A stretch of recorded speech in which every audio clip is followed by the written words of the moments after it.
My dear Wormwood, I note what you say about guiding your patient's reading and taking care that he sees a good deal of his materialist friend. Jargon, not argument, is your best ally in keeping him from the church. Don't waste time trying to make him think that materialism is true. Make him think it is strong or stark or courageous, that it is the philosophy of the future. That's the sort of thing he cares about.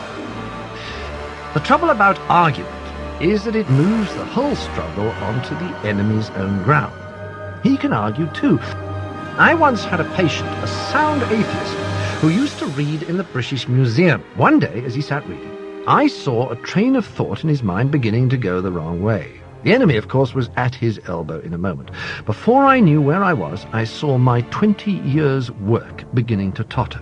If I had lost my head and begun to attempt a defense by argument, I should have been undone. But I was not such a fool. I struck instantly at the part of the man that I had best under my control, and suggested that it was just about time he had some lunch. The patient brightened up considerably, and by the time I had added, "Much better come back after lunch and go into it with a fresh mind," he was already halfway to the door. I had got into him an unalterable conviction that, whatever odd ideas might come into a man's head when he was shut up alone with his books, a healthy dose of real life was enough to show him that all that sort of thing just couldn't be true.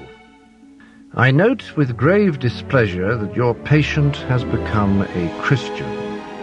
Do not indulge the hope that you will escape the usual penalties. Indeed, in your better moments, I trust you would hardly even wish to do so. There is no need to despair. Hundreds of these adult converts have been reclaimed after a brief sojourn in the enemy's camp and are now with us. All the habits of the patient, both mental and bodily, are still in our favor. But you must press your advantage. The enemy will be working from the center outwards, gradually bringing more and more of the patient's conduct under the new standard. I am very pleased by what you tell me about this man's relations with his mother. Keep in close touch with our colleague Glubos, who is in charge of the mother, and build up between you in that house a good settled habit of mutual annoyance, daily pinpricks.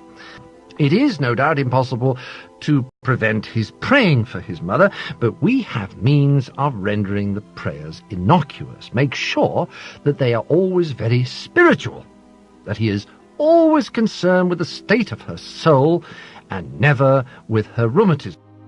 His attention will be kept on what he regards as her sins, by which, with a little guidance from you, he can be induced to mean any of her actions which are inconvenient or irritating to himself.